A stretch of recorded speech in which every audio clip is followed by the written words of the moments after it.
আমি একজন উপদেষ্টার সিনিয়র উপদেষ্টার আমি ওনার দৃষ্টি আকর্ষণ করেছিলাম, স্যার যে রয়ের গোয়েন্দা প্রধান রাজেশ অগ্নিহোত্রীকে বাংলাদেশে কেন এখনো বসিয়ে রাখা হচ্ছে। যে বাঙালির চরিত্রটা, বাংলাদেশিদের চরিত্রটা যে থামিয়ে দিয়ে কি হয়েছে ঘটনাটা জানেন, দরকারে আইন আছে দেশে, পুলিশে দেন,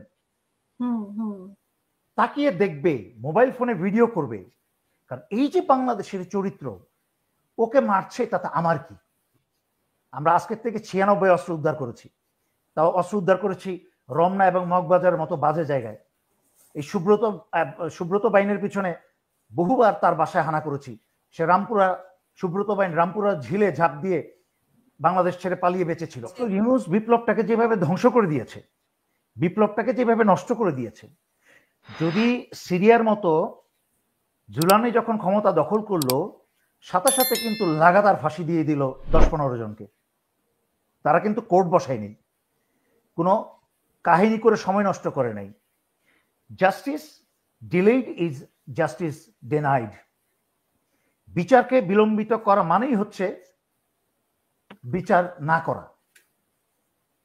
সুতরাং ওই জুলানি কিন্তু এসেই একসাথে ফাঁসি দিয়েছে অনেকজন, একটা উদাহরণ সৃষ্টি করছে। সেটাই হচ্ছে বিপ্লবের প্রক্রিয়া। দেশে যখন একটা বিপ্লব হয়, 1002 মানুষ মারা যায়, তখন যদি এইসব ভারতীয় পোষা এবং এনজিও, পশ্চিমা পোষা এনজিওদেরকে উপদেষ্টা এনে বসানো হয়, তাহলে আপনি বিচার কোত্থেকে পাবেন? আমি কয়েক দফা যেই ভারতের রয়ের প্রধান রাজেশ অগ্নিহোত্রী, যাকে নিয়ে আমি বেশ কয়েকটা ভিডিও করেছি, যেই ভারতের রয়ের প্রধান ঢাকায় বসে, ভারতের দূতাবাসে বসে, সে বাংলাদেশের বিরুদ্ধে ক্রমাগত ষড়যন্ত্র করে যাচ্ছে। সে এবং আরেক রয়ের সদস্য হচ্ছে কালবেলার সন্তোষ শর্মা, এরা মিলে প্রতিনিয়ত বাংলাদেশের বিরুদ্ধে, জনগণের বিরুদ্ধেই, সরকারের বিরুদ্ধে ষড়যন্ত্র করে যাচ্ছে। এতবার ছবি দেখিয়ে, ভিডিও করে, কমসে কম 2 জন উপদেষ্টাকে বিস্তারিত পাঠিয়ে, টেলিফোন করে বলে, মেসেজ পাঠিয়ে বলে যে স্যার কিছু একটা করেন, দেশটা ধ্বংস হয়ে যাচ্ছে। কিন্তু আপনাকে আমি একটা মেসেজ পাঠিয়েছি, ওই মেসেজটা একটু শো করতে পারেন। কয়েকদিন আগে একজন উপদেষ্টাকে পাঠিয়েছিলাম ইংরেজিতে, তো তাড়াহুড়ো করে টাইপ করেছিলাম, আমার কিছু ভুলও আছে উত্তরে, তারপরও টাইপও আছে, বাট মূল সারাংশটা বলে দিচ্ছি। আমি একজন সিনিয়র উপদেষ্টার আমি ওনার দৃষ্টি আকর্ষণ করেছিলাম, স্যার যে রয়ের গোয়েন্দা প্রধান রাজেশ অগ্নিহোত্রীকে বাংলাদেশে কেন এখনো বসিয়ে রাখা হচ্ছে। তার বিরুদ্ধে আমি ওনাকে অন্যভাবে বলেছি যে এই যে বাংলাদেশের ক্ষতি হচ্ছে, এটা কি আপনারা দেখবেন না? উনি উত্তর দিয়েছেন, this is the job of intelligence and foreign office, please. তো আমি উত্তর দিয়েছি, স্যার আমি যে এত বছর এত কিছু করলাম হাসিনাকে এবং ভারতকে বাংলাদেশ থেকে বিতাড়িত করার জন্য, এটা কিন্তু আমার জব ছিল না, আমার সরকারি কোনো অ্যাপয়েন্টমেন্ট ছিল না। আমার দেশপ্রেমিক হিসাবে নিজ যে দায়িত্বে এই কাজগুলো করেছি।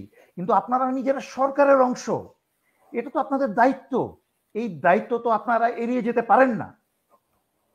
তো এটা সরিয়ে দিতে পারেন। আমি দুঃখিত, আমি উপদেষ্টার আমি নাম বললাম না, যেহেতু আই রেসপেক্ট হিম। আমার এটা দেখানোর উদ্দেশ্য হচ্ছে জনতার কাছে ওনাদেরকে জবাবদিহি করার জন্য। যে আপনাকে বুঝতে হবে ডক্টর মোহাম্মদ ইউনূসের ব্যর্থতা। এই যে সোহাগ হত্যা, তারপরে মানে ক্রমাগত একটার পর একটা নাটক কিন্তু বাংলাদেশে ঘটে চলছে। মানুষ কিন্তু 2 সপ্তাহের মাঝখানে সোহাগকে ভুলে যাবে। এটা হচ্ছে বাংলাদেশিদের চরিত্র। কারণ বাংলাদেশিদের চরিত্রের মাঝখানে কোনো অবজেক্টিভ বা কোনো মিশন নাই। এরা হচ্ছে হুজুগে। বেসিক্যালি ইন জেনারেল বাংলাদেশি মানুষ হচ্ছে হুজুগে।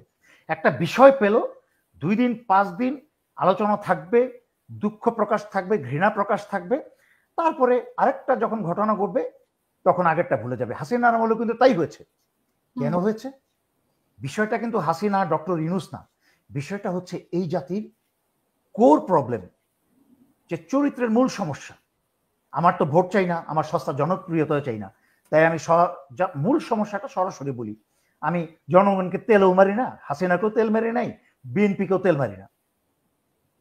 কিন্তু যতদিন পর্যন্ত বাংলাদেশিরা নিজেদের সমস্যাটা না অনুধাবন করতে পারবে এবং নিজেদেরকে না সংশোধন করতে পারবে, এই সব ঘটনার কোনোদিন শেষ হবে না। এই যে দেখেন, গতকালকে সোহাগ ঘটনার কয়েকদিন পরেই গতকালকে কিন্তু পুরানা ঢাকায় কিন্তু একটা ছেলেকে এইভাবে পিটাতে যাচ্ছিল, হত্যা করতে যাচ্ছিল, কিন্তু জনগণ সোহাগ ঘটনার পর থেকে সেই শিক্ষাটা এতটুকুই তাজা ছিল, সেই শিক্ষাটাকে কাজে লাগিয়ে আবেগ বা অনুভূতি, পজিটিভ আবেগ, নেগেটিভ আবেগ না, যে রাস্তায় একজনকে পেলাম, চোর চোর চোর, ধর ধর ধর, মার, সবাই বেড়ে মেরে ফেললো পিটিয়ে, যারা মারলো পিটালো তারা কেউ জানলেও না তার বিরুদ্ধে অভিযোগটা কি। একজন পিটাচ্ছে, সবাই পিটানোতে অংশগ্রহণ করলো। এই যে বাঙালির চরিত্রটা, বাংলাদেশিদের চরিত্রটা, যে থামিয়ে দিয়ে কি হয়েছে ঘটনাটা জানেন, দরকারে আইন আছে দেশে, পুলিশে দেন, তাকিয়ে দেখবে, মোবাইল ফোনে ভিডিও করবে। কারণ এই যে বাংলাদেশের চরিত্র, ওকে মারছে তাতে আমার কি, কিন্তু বুঝতে পারছে না যে এই মাঠটা তার বিরুদ্ধে আসবে একদিন, তখন তাকে বাঁচানোর জন্য কেউ আসবে না।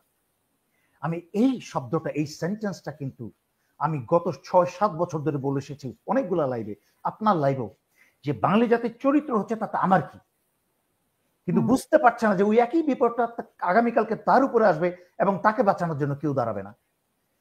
ধন্যবাদ যারা পুরনো ঢাকায় ওই ছেলেটাকে বাঁচানোর জন্য দাঁড়িয়েছিলেন।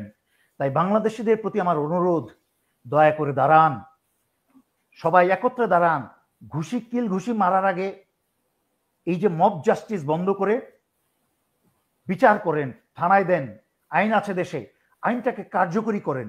যদি আইনের গাড়ি না চলে, পুলিশকে ধাক্কান, হাইকোর্ট ঘেরাও করেন, উকিলদেরকে ধাক্কান, সরকারকে ঘেরাও করেন, কিন্তু আপনারা আইন নিজের হাতে তুলে নেবেন না। নাম্বার 1। নাম্বার 2, আপনি যেটা বলতে যাচ্ছিলাম, যতদিন মনে রাখতে হবে, যতদিন চুপ্পু বসে থাকবে তার জায়গায়, একটার পর একটা ঘটনা ঘটতেই থাকবে।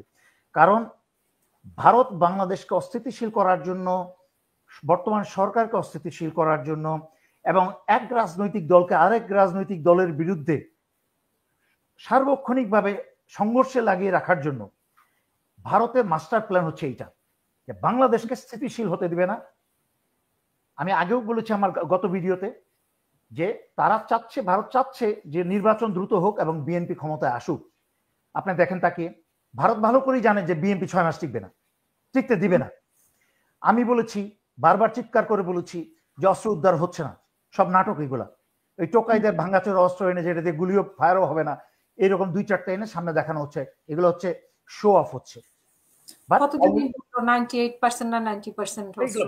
সব বুলশিট। আমরা অস্ত্র উদ্ধার করেছি, আমরা আজকের থেকে 96 অস্ত্র উদ্ধার করেছি।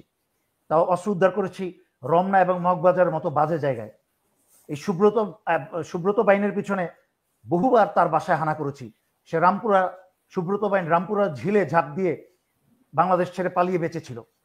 তার সঙ্গী সাথী 4তলা ছাদের উপর থেকে লাফ দিয়ে পড়ে পা ভেঙেছিল, টিনের চালের উপর লাফ দিয়ে পড়ে।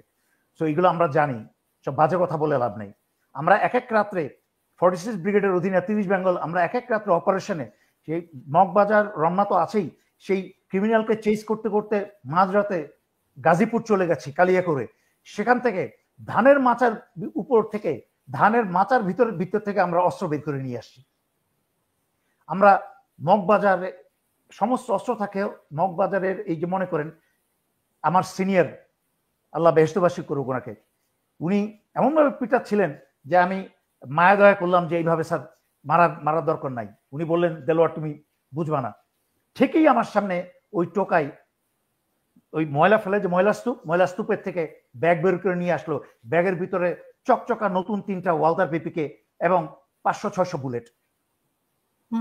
তারপরে এক মহিলাকে, যখন ভদ্রভাবে মহিলাকে দরজা খুলে প্রশ্ন করলো, মহিলা আঙ্গুল তুলে লেকচার মারলো সেনাবাহিনীকে যে আমার ঘরে আসছেন কোন মুখ সুমুখ। তখন ঠাস করে একজন মারলো চোর। মহিলার গায়ে হাত তুলো আমি কখনোই সমর্থন করি না, বাট এখানে মহিলাকে বলবো না, ক্রিমিনাল যারা সন্ত্রাস এবং ক্রিমিনালদের অস্ত্র রক্ষক ছিল, ওই চর খাওয়ার পরে সেই মহিলা, সেখানে একটা নারিকেল গাছ ছিল তার বাসার সামনে, সেই নারিকেল গাছের যে উপরে পাতার মাঝখানে অস্ত্র ঢুকানো ছিল, ডাবের পরিবর্তে অস্ত্র ছিল। সুতরাং এগুলো তো সাধারণ জনগণ জানবে না। সেনাবাহিনী আন্তরিকভাবে অস্ত্র উদ্ধার করতে গেলে আওয়ামী লীগ এবং ভারত যেই পরিমাণ অস্ত্র AK-47, এই যে ছাত্রদের উপর গুলি চালানো হলো, এত অস্ত্র দেখেছি যে ছাত্রদের উপর গুলি করছে, এই সব অস্ত্রগুলো গেল কই?